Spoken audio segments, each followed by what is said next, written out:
फोडून कालच्या खुणा जगायचे आहे पुन्हा. अधुरे स्वप्न साजिरे पुरे करायचे मना.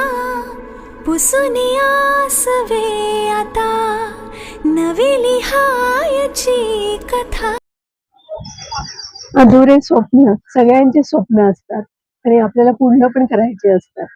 पण त्याच्या आधी आपल्याला जगायचं असतं. तर जगणं खूप इम्पॉर्टंट आहे. जसं आपण म्हणतो की एकदाच मरण येतं आयुष्यात. म्हणजे आपण मरणार आहे एकदाच, पण आपण जगणार आहे रोज. तर तुम्ही कसे जगताय आणि तुम्ही जगण्यावर काय काम करताय? तर मला असं वाटतं की आपल्या आजूबाजूचं जे पण नेचर आहे, सौंदर्य आहे, त्या सौंदर्याचा आपण आनंद घेतोय का? किंवा आपण कुठे जाऊन फिरतोय का? जे आपल्याला छान वाटतं ते करतोय का?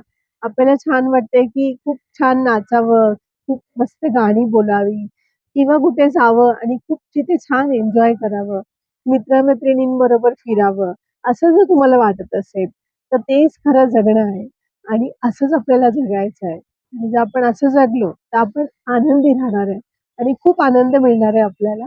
त्याच्यामुळे मी सगळ्यांना हेच सांगेन, की तुम्ही असंच जगा, रोज जगा. मरण एकदाच येणार आहे, पण जगायचं आपल्याला रोज. तर आज मला एवढं सांगायचं आहे, की खूप छान जगा, आनंदाने जगा आणि खूप हॅपी राहा. Bye bye.